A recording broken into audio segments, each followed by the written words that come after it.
Everyone, welcome back to the channel. I am late to the party, but today I wanted to address custom phaser recipes and shapes, which is all new in 2.4. They have huge implications about saving a lot of time and keeping maintenance down once the adaptation has been done. But look at all these custom phasers here that I had to keep up with previously. Now that I've reintegrated this, we're down to just a couple of phaser recipes here that are just a two-step for the primary colors in the show file plus a few extras.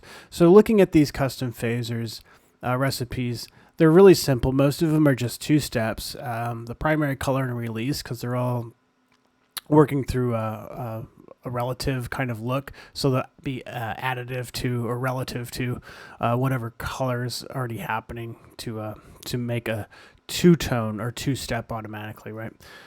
Giving me the most versatility for me. So you all do you.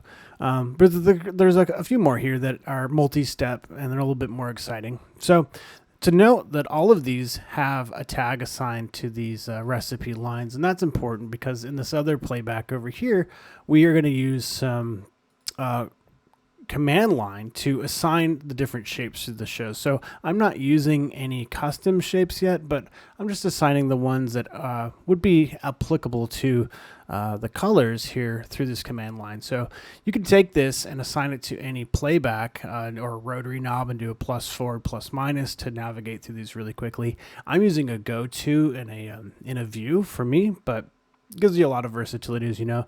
So just assign shape snap, for example, at preset 25-.1 property shape if the tag, right? We don't want to accidentally knock these shapes into something we don't intend to. So I'm going to be very explicit with using that tag as a filter.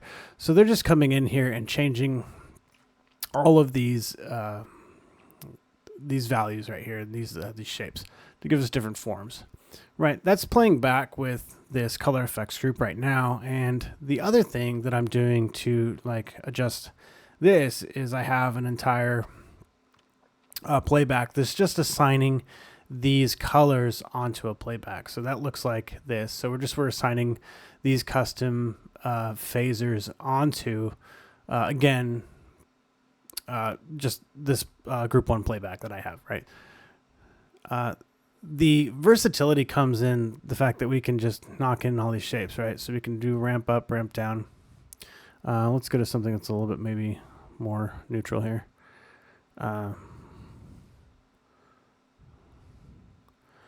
There we go. Really easy to see the shape. So here we can do snap or chase, etc. Maybe half sign. Those are kind of pretty because they just kind of work through really gently. And then in my setup file of this, depending on fixture groups, what I do is I have my beams and blocks, right? Or groups and blocks.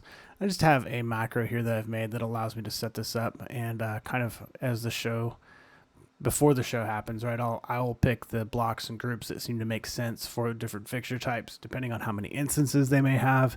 And occasionally I might come and change this through the show live, but typically I wouldn't, because then you can just get to operating in all the fun and not getting lost in the minutia during the show. It really allows you to operate fluidly. So provides a lot of versatility, and then because if you haven't experienced this yet, you will. That here they don't allow yet speed masters to be assigned to these individual recipe lines.